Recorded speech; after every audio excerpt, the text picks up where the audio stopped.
Hi everyone, welcome to inspire classes. ये video series का part number 8 है। Last class में हम लोगों ने एक्यूरेसी और प्रिसीजन वाली दो टर्मिनोलॉजी सीख ली थी। इसके अलावा पैरेलैक्स मेथड आप लोगों को मैंने वहाँ पे पढ़ाया था और उसके ऊपर जो बेस्ड क्वेश्चंस थे वो सब लोग हम लोगों ने कवर कर लिए थे। तो उतना हम लोगों के पास पूरा हो चुका है। हम लोग मेजरमेंट सीख चुके हैं, लेंथ का, मास का, टाइम का। That part has been completed. Now will move on the error वाले टॉपिक। ठीक है, तो नेक्स्ट स्टार्ट होगा हमारे पास एरर वाला टॉपिक। ये लास्ट टॉपिक है इस चैप्टर का। इसके बाद ये चैप्टर पूरा कवर अप हो जाएगा। जितनी भी बातें थी मैंने आपको सब पढ़ा दी इसके अंदर, चाहे वो डायमेंशनल एनालिसिस हो, चाहे वो डिफरेंट डिफरेंट टाइप की क्वांटिटी को मेजर करने का मेथड हो, सिग्निफिकेंट फिगर्स के लॉजिक हो, तो सब आपको मैंने यहाँ पे पढ़ा दिया। तो अब हमारा लास्ट टॉपिक जो बचा है वो है एरर। अब बात ये आती है कि एरर मेजरमेंट में हम लोग कैसे कैलकुलेट करते हैं, how to find the errors in measurement. अब देखो, सबसे पहले ये जानना ज़रूरी है इसको पढ़ने से पहले कि भैया एरर होती क्या है। कि हमारे पास जो ये टर्म है एरर, नॉर्मल वर्ड्स में लोग क्या बोलते हैं कि हमने कोई मिस्टेक कर दी, कोई गलती कर दी, उसको हम एरर बोलते हैं। तो इसी तरह से जब हम कोई क्वांटिटी मेजर करते हैं, जब कोई एक्सपेरिमेंट करते हैं, तो वहाँ पर भी हमारे पास कुछ एरर हो जाती हैं। भाई सपोज करो कि अब जी की वैल्यू हम लोगों को स्टैंडर्ड पता है 9.8 मीटर पर सेकेंड स्क्वायर होती है, अर्थ की सरफेस पे इतनी होती है। अब आप एक्सपेरिमेंट कर रहे थे, तो वहाँ पे एक्सपेरिमेंट में क्या हुआ कि आपके पास जी की वैल्यू आई। एक बार जब आपने एक्सपेरिमेंट किया तो 9.6 मीटर पर सेकेंड स्क्वायर आई। ठीक है ना। आपने दूसरी बार एक्सपेरिमेंट किया तो नेक्स्ट टाइम में वो वैल्यू सपोज करो 9.82 मीटर पर सेकेंड स्क्वायर आई। नेक्स्ट टाइम एक्सपेरिमेंट किया आप लोगों ने तो जी के लिए वो 10 मीटर पर सेकेंड स्क्वायर आई। समझ रहे हो ना।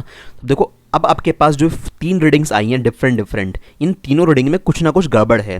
जैसे ये वाली रीडिंग हमारी ओरिजिनल वैल्यू से 0.2 के फ़र्क में है, यहाँ पे 0.2 का डिफरेंस है दोनों में। तो ये 0.2 मीटर पर सेकेंड स्क्वायर जो है वो क्या है, मेरी एरर है। समझ में आ रही है ना बात, कि मतलब मेरी ओरिजिनल वैल्यू जो थी, उस ओरिजिनल वैल्यू और जो मेरी एक्सपेरिमेंटल वैल्यू है, उन दोनों को अगर मैं डिफरेंस निकालूँ, डिफरेंस कैसे निकालूंगा, बड़ी क्वांटिटी में से छोटी को माइनस करूंगा। भाई हो सकता है हमारे पास जो मेरी मेजर्ड वैल्यू है, जैसे ये मेरी ओरिजिनल वैल्यू है और ये मेरी मेजर्ड वैल्यू है, मेरी एक्सपेरिमेंटल वैल्यू है। एक्सपेरिमेंटल वैल्यू यहाँ तो छोटी आ गई, बट यहाँ पे एक्सपेरिमेंटल वैल्यू बड़ी आ गई। तो हम लोग क्या करते हैं, सिंपल सा लॉजिक ये करते हैं कि हमारी जो ट्रू वैल्यू है, किसी भी क्वांटिटी की जो ट्रू वैल्यू है, उसमें से क्या करेंगे, एक्सपेरिमेंटल वैल्यू को माइनस करके उसका क्या निकाल लेंगे, मॉड निकाल लेंगे, जिससे माइनस प्लस का हमारे पास कोई फर्क ही नहीं पड़ेगा। तो जो भी वैल्यू आएगी उसको हम क्या बोल लेंगे, उसी को तो हम अपनी एरर बोलेंगे। मतलब यहाँ पे इस केस में कितनी एरर है, 0.2 की एरर है। इसमें और इसमें बात करें तो कितनी एरर है, 0.2 की एरर है।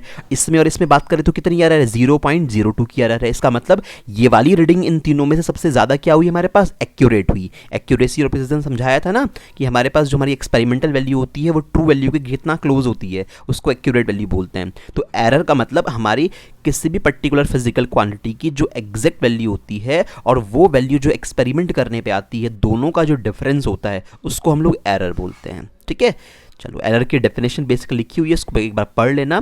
डेफिनेशंस वगैरह नहीं पूछी जाती हैं, मेन एरर पे न्यूमेरिकल्स आते हैं। Error is the amount of uncertainty, uncertainty मतलब अनिश्चितता, कि भाई हमारे पास 9.8 ट्रू वैल्यू है। अब मुझे पता नहीं है कि 9.8 से बढ़ के ये 10.1, 10.2 कितनी हो जाएगी, और मुझे ये भी नहीं पता है कि इससे कम ये वैल्यू 9.2, 9.5 कितनी आएगी। तो जितना किसी ट्रू वैल्यू से आप कम जा सकते हो और जितना ज़्यादा जा सकते हो, उस वैल्यू को हम लोग क्या बोलते हैं, एरर बोलते हैं। कि सपोज आप 9.5 पे पहुंच गए एक्सपेरिमेंट में, तो कितना डिफरेंस आ गया, 0.3 का डिफरेंस आ गया यहाँ पे। सपोज यहाँ से यहाँ पे पहुंच गए तो कितना डिफरेंस आ गया, 0.4 का डिफरेंस आ गया। तो जो ये वाली वैल्यूज़ हैं, इन्हीं को तो हम क्या बोल रहे हैं, इन्हीं को हम एरर बोल रहे हैं। तो यही वो अनसर्टेनिटी है रिजल्ट में, जो किसी पर्टिकुलर क्वांटिटी को मेजर करने पर आती है। तो देखो सिंपल सा क्या लिखा हुआ है, मेजर्ड वैल्यू में से हम ट्रू वैल्यू को माइनस कर देंगे। तो इसका क्या रखना पड़ेगा, यहाँ पे मॉड ज़रूर लगा लेना, क्योंकि भैया मुझे नहीं पता कि मेरी मेजर्ड वैल्यू बड़ी आएगी या छोटी आएगी। तो ये एक बेसिक सा फार्मूला बन गया मेरे पास एरर को समझने के लिए, अंडरस्टैंडिंग के लिए। तो ये डेफिनेशन और ये छोटा सा फार्मूला नोट कर लेना। बाकी बहुत टेंशन लेने की रिक्वायरमेंट नहीं है। एरर के ऊपर जो है न्यूमेरिकल्स पे बहुत अच्छे से फोकस करना है, न्यूमेरिकल ही हर जगह पे काम आते हैं। ठीक है, अब ये एरर के 4 टाइप होते हैं हमारे पास। बेसिक हर बुक का अलग अलग लॉजिक है, बट अभी 4 टाइप पढ़ लोगे तो भी मोर देन सफिशिएंट है।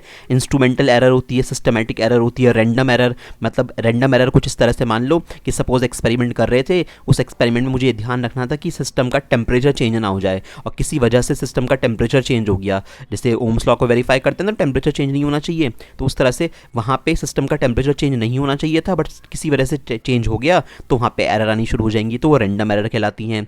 पर्सनल एरर, इंसानों की खुद की गलती की वजह से आपने रीडिंग केयरफुली नहीं ली, या प्रिकॉशंस जो थे उसको एक्सपेरिमेंट को पढ़ते वो आपने ध्यान से नहीं देखे, तो आपकी गलती की वजह से जो उसमें एरर आएगी उसको क्या बोलेंगे, पर्सनल एरर बोलेंगे। ऐसी इंस्ट्रूमेंटल एरर होती है हमारे पास, ऐसी सिस्टमेटिक एरर होती है। तो ये डेफिनेशंस आप लोग एक एक बार बस पढ़ के लिखना चाहो नोट कर लेना, ये बहुत ज़्यादा इंपॉर्टेंट नहीं है। तो इंस्ट्रूमेंटल और सिस्टमेटिक एरर तो यहाँ पे हमारी ये हो गई, इसके अलावा रैंडम एरर्स और पर्सनल एरर्स ये हो गई। तो ये बहुत बेसिक डेफिनेशन लिखी हुई है, इनमें कुछ भी खास नहीं है, जस्ट हैव अ लुक कि हाँ इस तरह की हमारे पास एरर होती है। ठीक है, चलिए अब फाइनली हमारे इंपॉर्टेंट टॉपिक पे आते हैं कि एरर को कैसे कैलकुलेट करेंगे हम लोग। तो एरर की कैलकुलेशन कैसे होती है, तो वो सब चीज़ें आपको भी पहले फॉर्मूले बता दूंगा कुछ बेसिक, उसके हिसाब से फिर हम न्यूमेरिकल सॉल्व करेंगे। तो अब यहाँ से इंपॉर्टेंट चीज़ें आएंगी। तो एरर की कैलकुलेशन में जो हमारे पास पहला फॉर्मूला आता है वो है मोस्ट प्रोबेबल वैल्यू, जिसको हम लोग क्या बोलते हैं, मीन वैल्यू भी बोलते हैं। इसी चीज़ को हम लोग क्या बोलते हैं, किसी पर्टिकुलर क्वांटिटी की मीन वैल्यू अगर पूछा जाए ना तो वो यही बोली जाती है। देखो लिखा हुआ है ना, ए कोई क्वांटिटी है तो ए ऑफ मीन। मीन कैसे निकालते हैं, जितने भी आपने रिजल्ट्स निकाले, सपोज एक क्वांटिटी थी जी, उस जी वाली क्वांटिटी जो हम लोग एक्सेलरेशन ड्यू टू ग्रेविटी का एक्सपेरिमेंट कर रहे थे, वहाँ पे जी की मेरे पास 5 वैल्यू आई एक्सपेरिमेंट करने के बाद। उन 5 वैल्यू का मुझे मीन वैल्यू निकालनी है, तो मैं क्या करूँगा, उन 5 वैल्यू को ऐड करके 5 से डिवाइड कर दूंगा। सिंपल मैथमेटिक्स में जैसे मीन निकालते हैं तो यहाँ पर भी ऐसी मीन निकल जाएगा। इस फॉर्मूले की रिक्वायरमेंट नहीं है, ये थोड़ा सा समेशन सिग्मा फॉर्मेट में लिखा हुआ है, तो उसको मत लिखना चाहे, नो रिक्वायरमेंट। तो हम क्या करेंगे, उन 5 क्वांटिटी को n नंबर ऑफ क्वांटिटी है तो n को ऐड करके n से डिवाइड कर देंगे, तो सिंपल मीन निकालना है मतलब। ठीक है, अच्छा उसके बाद हमारे पास जितनी भी क्वांटिटी थी एक एक करके उनमें निकालते हैं हम एब्सोल्यूट एरर। तो एब्सोल्यूट एरर का कॉमन सा फॉर्मूला क्या होता है कि आपने जो भी मीन वैल्यू निकाली है उस मीन वैल्यू में से उस पर्टिकुलर क्वांटिटी को माइनस कर दोगे और मॉड लोगे उसका, यानी आपको वहाँ पे माइनस कंसिडर नहीं करना होता अगर आता भी है तो। सपोज 5 रिजल्ट आए थे, देखो ना समझ लेना इस बात को, ये 5 की जगह मैं 3 रिजल्ट ले लेता हूँ, थोड़ा जगह कम होगी। A1 A2 A3 आए थे, समझना इस बात को, 3 रिजल्ट आए किसी क्वांटिटी के, या G1 G2 G3 आए अगर G को नाप रहे हो तो।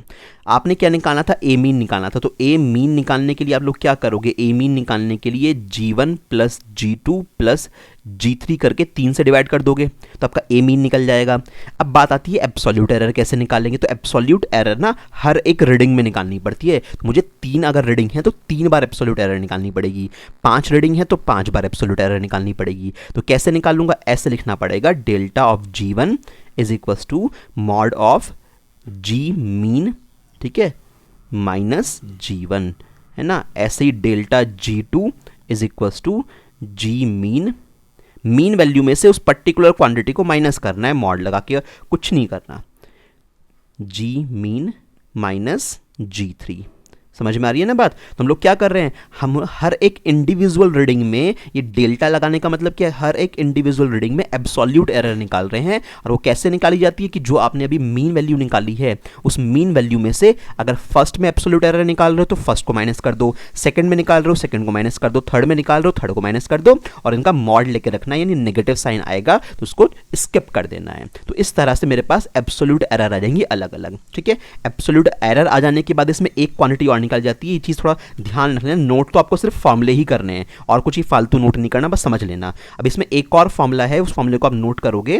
वो फॉर्मूला क्या है, इसके बाद निकालनी पड़ती है हम लोगों को मीन एब्सोल्यूट एरर, वो यहाँ पे दिखाई हुई नहीं है। मीन एब्सोल्यूट एरर भी निकालनी पड़ती है कि भैया आपके पास 5 रीडिंग आई थी तो आपने 5 रीडिंग की पहले एब्सोल्यूट एरर निकाल ली, 3 रीडिंग आई थी तो तीनों की एब्सोल्यूट एरर निकाल ली। तो इन एब्सोल्यूट एरर का अगर मीन निकालूंगा तो क्या बन जाएगा, मीन एब्सोल्यूट एरर बन जाएगा। तो उसको मैं क्या लिखूंगा, उसको मैं लिखूंगा डेल्टा ए मीन, जैसे ऊपर फॉर्मूला लिखा हुआ ना उसी फॉर्मेट में बता रहा हूँ। तो डेल्टा ए मीन ये अलग चीज़ है, ये सिर्फ मीन वैल्यू है। फिर जब एब्सोल्यूट एरर निकाल चुके हैं उसके बाद ये उन एब्सोल्यूट एरर का, जैसे 3 एब्सोल्यूट एरर आई तो उन सब का मीन निकालते हैं। तो मीन कैसे निकालते हैं, मीन निकालना सिंपल, जितनी आपके पास वैल्यू आई हैं, suppose delta A1 delta A2 ऐसे करते करते आप लोगों ने n नंबर ऑफ वैल्यू निकाल ली है डेल्टा AN, तो आप क्या कर दोगे, उसको n से ही डिवाइड कर दोगे। तो आपका क्या आ जाएगा, आपके पास मीन एब्सोल्यूट एरर आ जाएगी। इस फॉर्मूले को भी आप नोट करोगे। ठीक है, तो ये 3 फॉर्मूले तो हमारे पास ये हो गए, बहुत आसान है। क्वेश्चन जब अप्लाई करवाऊंगा ना तो देखोगे कि आप फॉर्मूले जब नोट कर लोगे ना कॉपी में तो उसी सीक्वेंस में हम लोग करेंगे, और जब 2-3 क्वेश्चन प्रैक्टिस कर लोगे तो बड़े आराम से तुम्हें सारी बात समझ में आ जाएगी। तो मैं मीन वैल्यू निकाल चुका, मैं एब्सोल्यूट एरर निकाल चुका। एब्सोल्यूट एरर समझ में आनी चाहिए कि जितनी रीडिंग्स आई हैं सभी रीडिंग्स में निकालनी पड़ती है। 2 रीडिंग आई है तो 2 बार निकालोगे, 10 रीडिंग आई है तो 10 बार निकालोगे। उसके बाद उन सारी वैल्यूज़ को आप सम करके उसकी काउंटिंग से डिवाइड कर दोगे तो मीन एब्सोल्यूट एरर आ जाएगी। अब क्या करेंगे, अब इस मीन एब्सोल्यूट एरर को अगर मैं डिवाइड कर दूँ इस मीन वैल्यू से, यानी ऊपर तो डेल्टा ए मीन रखूं और नीचे ए मीन रखूं, तो मेरे पास रिलेटिव एरर बन जाती है। देखो रिलेटिव एरर क्या होती है, एब्सोल्यूट एरर। कौन से एब्सोल्यूट एरर, यहां लिख देना मीन एब्सोल्यूट एरर। तो मीन एब्सोल्यूट एरर में मैं डिवाइड किससे कर दूं, मोस्ट प्रोबेबल वैल्यू से कर दूं। दैट मीन्स ये वाला फॉर्मूला, और इस फॉर्मूले को बेटर क्या लिखोगे, इसकी जगह पे अब क्या लिख लेना, डेल्टा ए मीन लिख लेना, वो ज़्यादा ईजी पड़ेगा। तो डेल्टा ए मीन, क्योंकि मीन एब्सोल्यूट एरर का सिंबल ये था जो आपने पीछे निकाली है, भाई ये वाली वैल्यू निकाली है ना, इसी की बात हो रही है, इसको इससे डिवाइड कर दिया बस। ठीक है, देख लो। तो ये हमारे पास क्या निकल गई, रिलेटिव एरर निकल गई। तो रिलेटिव एरर को कुछ बुक में क्या बोलते हैं, फ्रैक्शनल एरर भी बोलते हैं। उसका दूसरा नाम क्या है, फ्रैक्शनल एरर। तो relative error is also known as fractional error. अच्छा, इसके बाद परसेंटेज एरर कैसे निकालते, तो परसेंटेज एरर भैया बहुत आसान है। रिलेटिव एरर जो भी आएगी उसमें 100 से तुम्हें मल्टीप्लाई करनी है बस। तो रिलेटिव एरर हमारे पास ऐसे आएगी, तो इसमें 100 से मल्टीप्लाई करनी है। इसी फॉर्मूले को कैसे लिख सकते हो ईजी करके, कि भैया जो मीन एब्सोल्यूट एरर थी ना, जो मीन एब्सोल्यूट वैल्यू थी, उसको आप मीन वैल्यू से डिवाइड कर दो और किससे मल्टीप्लाई कर दो, 100 से मल्टीप्लाई कर दो। ये वाला सेक्शन मेरा क्या है, ये मेरा रिलेटिव एरर है। इसमें 100 से मल्टीप्लाई करते क्या बन जाएगी, परसेंटेज एरर बन जाएगी। तो इतना सिंपल सा कहानी करनी है बस। ठीक है, तो ये हमारे पास 5 चीज़ें निकल के आई हैं, मीन वैल्यू, फिर जितनी भी रीडिंग्स आई हैं उन सब में एब्सोल्यूट एरर, उन सारी एब्सोल्यूट एरर का फिर मीन निकाला तो मीन एब्सोल्यूट एरर, उसके बाद रिलेटिव एरर और फिर परसेंटेज एरर। तो ये हमारे पास मैथमेटिकल डेटा है। अब क्वेश्चन पे आते हैं। फाइनली क्वेश्चन इस तरह का हमारे पास आता है, पढ़ लो ध्यान से।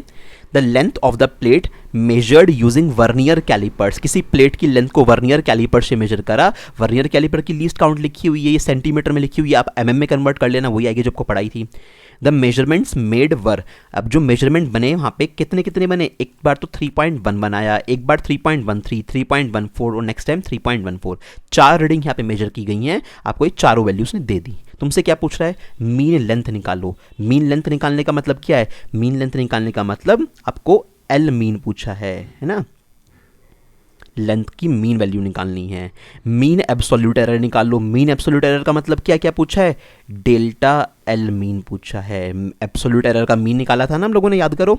उसके बाद परसेंटेज एरर पूछी है, तो परसेंटेज एरर हम लोग आगे भी कैलकुलेट कर लेंगे। तो एक एक करके इनको कैलकुलेट करना स्टार्ट करते हैं। सबसे पहला स्टेप क्या है, मीन लेंथ निकालनी है भैया। तो ठीक है, सबसे पहले कहानी यहीं से शुरुआत करते हैं, मीन लेंथ निकालने से। तो सॉल्यूशन करते हैं मीन लेंथ। तो एल मीन, इसको एक काम करो वर्ड्स में लिख लेना, नहीं तो बाद में कई बार बच्चे भूल जाते हैं। तो ये क्या है हमारे पास, मीन लेंथ है। तो मीन लेंथ का मतलब क्या होता है, एल ऑफ मीन निकाल रहे हो आप, भाई एल ऑफ मीन लिख लो, ए ऑफ मीन लिख लो, इससे क्या फ़र्क पड़ता है। सारी क्वांटिटीज़ को ऐड करके उनकी काउंटिंग से डिवाइड करना है बस। अब यहाँ पे आपको थोड़ी सी कैलकुलेशंस पे ध्यान देना पड़ेगा, बाकी कोई खास नहीं है, और कैलकुलेशन भी इतनी टफ थोड़ी ना है। तो हमारे पास ये वैल्यू है, इसको मैं 4 से डिवाइड करूंगा। जब आप इस क्वांटिटी को सॉल्व करोगे तो सॉल्व करने के बाद तुम्हारे पास आएगा 3.13 सेंटीमीटर। ठीक है, मीन लेंथ हम लोगों के पास आ गई। अब क्या करेंगे, अब मुझे मीन एब्सोल्यूट एरर निकालनी है। तो मुझे बताओ ज़रा, आप एब्सोल्यूट एरर का मीन तो तब निकाल पाओगे ना जब तुम्हारे पास एब्सोल्यूट एरर होंगी। तो आपके पास 4 क्वांटिटी हैं, चारों में एब्सोल्यूट एरर निकालनी शुरू करो। तो क्या करेंगे, इसके बाद now absolute error in each reading. आप हर एक क्वांटिटी में एब्सोल्यूट एरर निकालोगे तब जाके मीन ले पाओगे। Absolute error in each reading, हर एक रीडिंग में एब्सोल्यूट एरर निकालने की कोशिश करते हैं। अब हमारे पास एक है डेल्टा L1, एक है डेल्टा L2, एक आएगी डेल्टा L3, एक आएगी डेल्टा L4। 4 रीडिंग है ना, तो चारों एब्सोल्यूट एरर निकालेंगे। कैसे निकालेंगे, हम लोग मीन में से जो आपने की ऊपर मीन वाली वैल्यू आई है, उस मीन में से इस कॉरस्पॉन्डिंग वैल्यू को माइनस कर देंगे। एक बार L1 को माइनस कर दिया, एक बार L2 को माइनस कर दिया, एक बार L3 को माइनस कर दिया, और एक बार L4 को माइनस कर दिया। ठीक है, अब जब L मीन में से L1 को माइनस करोगे, L मीन देखो कितना है, 3.13 है। 3.13 में से भाई ये L1 है, ये L2 है, ये L3 है, ये L4 है। तो 3.13 में से जब 3.11 को माइनस करोगे तो कितनी वैल्यू आएगी, तो जब माइनस करेंगे तो हमारे पास 0.01 वैल्यू, सॉरी 0.02 वैल्यू आएगी यहाँ पे, इतने सेंटीमीटर। ठीक है, नेक्स्ट टाइम में 3.13 में से फिर भाई माइनस तो इस मीन वैल्यू में से ही करना है ना हर बार, इसमें से अगली रीडिंग माइनस करो तो ये 0 सेंटीमीटर आएगा, ठीक है। फिर इसमें से अगली रीडिंग माइनस करो तो 0.01 सेंटीमीटर आएगा, नेक्स्ट रीडिंग माइनस करो तो भी 0.01 सेंटीमीटर आएगा। तो अपने चारों की चारों रीडिंग्स में क्या निकाल ली, मीन एब्सोल्यूट एरर निकाल ली। ये 4 रीडिंग की एब्सोल्यूट एरर हमारे पास कैलकुलेट हो गई। अब क्या करेंगे, अब इनका मीन निकाल देंगे तो क्या बन जाएगी, मीन एब्सोल्यूट एरर बन जाएगी। तो अगले पार्ट में यही चलते हैं। अब मीन एब्सोल्यूट एरर हम लोगों को निकालनी है, तो मीन एब्सोल्यूट एरर बिल्कुल भी मुश्किल नहीं है, डेटा बड़े आराम से सॉल्व कर लोगे। तो मीन एब्सोल्यूट एरर मतलब डेल्टा एल मीन आपको निकालना है। तो क्या करोगे, जितनी भी आपके पास इंडिविजुअल एब्सोल्यूट एरर आई हैं उन सबको ऐड करके उनकी काउंटिंग से डिवाइड कर दोगे। तो 4 एब्सोल्यूट एरर आई हैं तो 4 से आप डिवाइड करोगे। चारों वैल्यू हम लोगों के पास कितनी कितनी है, चारों वैल्यू की अगर यहाँ पे बात करें तो हमारे पास 0.02 फिर 0, ये 0 भी काउंट होगा, ध्यान रखना। ऐसा नहीं कि सर एक रीडिंग तो 0 आ गई तो 3 को जोड़ के 3 से डिवाइड कर दो, गलत हो जाएगा आंसर। है तो 4 रीडिंग ना, भले ये 0 है तो चारों को जोड़ के 4 से डिवाइड करोगे। तो वैल्यू लिख देते हो यहाँ पे 0.02 है, अगली 0 है, फिर 0.01 है, फिर 0.01 है, और अपॉन में कितना है, अपॉन में 4 है। जब सॉल्व करोगे इसको तो आएगा 0.01 सेंटीमीटर। तो हमारे पास ये भी एक हमारा आंसर हो गया है ना। पूछा था ना हम लोगों से, ये डेल्टा ए मीन हम लोगों से पूछा था उसने, तो डेल्टा एल मीन सॉरी हम लोगों ने निकाल लिया यहाँ पे। तो ये भी आ गए, मीन एब्सोल्यूट एरर हम लोगों के पास आ गई। अच्छा अब क्या करें, इसके क्या पूछा है, इसके बाद परसेंटेज एरर पूछी है। परसेंटेज एरर तो तब निकलेगी ना जब रिलेटिव एरर पता होगी। तो मतलब कुल मिला के ऐसे क्वेश्चन में सब कुछ ही निकालना पड़ता है आपको हर बार। तो अब मैं सबसे पहले रिलेटिव एरर निकालता हूँ ताकि मैं परसेंटेज एरर बना पाऊँ। तो रिलेटिव एरर कैसे निकालते हैं, रिलेटिव एरर का बड़ा सिंपल सा लॉजिक है कि भैया जो आपने अभी ये मीन एब्सोल्यूट एरर निकाल ली है इसको मीन वैल्यू से डिवाइड कर दो। तो ये मीन एब्सोल्यूट एरर कितनी आई है, 0.01 अपॉन में एल मीन कितना आया था आपका, एल मीन आया था 3.13, तो 3.13 से आप इसे डिवाइड कर दीजिए। अब जब यहाँ पे आप सॉल्व करोगे इसको तो कोई ये कैलकुलेशन आपको करनी पड़ेगी, पॉइंट से पॉइंट जब हट जाएगा तो वैल्यू आएगी 0.0031949, राउंड ऑफ करने के बाद लगभग 0.0, इसको लगभग कैलकुलेट करना 4-5 प्लेस तक कम से कम है ना, इतना ज़रूरी है, नहीं तो एक्यूरेसी सही नहीं आती है। तो 0.0031949 इतनी रिलेटिव एरर आ गई। यूनिट कुछ मत लिखना, एक काम कर सकते हो, रिलेटिव एरर में हम लोग बाहर प्लस माइनस लगा दिया करते हैं अक्सर, है ना। मतलब इतनी वैल्यू कम भी हो सकती है, इतनी वैल्यू, प्लस माइनस का मतलब क्या है, या तो इतनी एरर प्लस में होगी या इतनी एरर माइनस में होगी, बस इतना फर्क होता है। तो इसलिए अक्सर बुक में प्लस माइनस लिखा मिलता है, तो ज़्यादा से ज़्यादा इनके बाहर प्लस माइनस लगा देना, ठीक है। ये हमारे पास हो गया, इसमें कोई सेंटीमीटर वेंटीमीटर लिखा नहीं जाएगा क्योंकि दोनों कट चुके होंगे अपॉन में। अब परसेंटेज एरर निकाल लो, तो परसेंटेज एरर कितनी आएगी, परसेंटेज एरर सिंपल सा फॉर्मूला ये है कि जो आपके पास रिलेटिव एरर आती है उस रिलेटिव एरर को किससे मल्टीप्लाई करना होता है, 100 से मल्टीप्लाई करना होता है, परसेंटेज में वैल्यू बन जाएगी। रिलेटिव कितनी है, 0.0031949 इंटू 100, तो कितने परसेंट वैल्यू आएगी, 2 प्लेस पॉइंट खिसका दो, 0.31949% एरर आएगी, ठीक है। तो ये मेरे पास मेरी परसेंटेज एरर आ गई। देखो कितना आसान क्वेश्चन है, कुछ खास क्वेश्चन में है नहीं, आपको बेसिक कैलकुलेशंस आनी चाहिए कि किस तरह से प्रोसीजर ये चलाया जाता है। तो ये वाले क्वेश्चन ऐसे अटेम्प्ट किए जाते हैं, ठीक है ना। चलो एक और क्वेश्चन आप लोगों को कराते हैं। अब अगला क्वेश्चन हमारे पास क्या है, एक ऑब्जेक्ट है जिसका वेट एक फिजिकल बैलेंस पे देखा गया और इस तरह की हमारे पास ये 5 रीडिंग उन्होंने नोट करी। आपसे क्या पूछना चाहते हैं, मीन वैल्यू निकालो उसकी, इसके अलावा absolute error, mean absolute error निकालो, फिर परसेंटेज एरर निकालो। यानी वही 3 चीज़ें हैं, बिल्कुल सेम टू सेम वे में क्वेश्चन होगा ये वाला भी। ये क्वेश्चन और करके दिखाता हूँ, उसके बाद आप होमवर्क पे जो क्वेश्चन आएंगे इनको खुद से अटेम्प्ट करोगे। तो हमारे पास मीन वैल्यू निकालनी है, सपोज ये डेल्टा ए ही लिख देता हूँ मैं। तो पहले मीन वैल्यू निकालने का मतलब क्या है, ए मीन निकालना है। तो ये मेरी मीन वैल्यू है, this is our mean value, ठीक है, जिसको हम लोग क्या बोल रहे हैं, ए मीन बोल रहे हैं। तो कैसे निकालेंगे, जितनी भी रीडिंग्स आई हैं उन रीडिंग को क्या कर दोगे आप, ऐड ऑन कर दोगे। ऐड करके डिवाइड तो करना पड़ेगा, उतना काम तो कर सकते हैं, इतनी में कोई मुश्किल वाली बात नहीं है। 5 रीडिंग है आपकी बार, तो भैया 5 से डिवाइड करोगे ना। सिंपल आप लोगों को क्या निकालना है, यहाँ पे मीन निकालना है।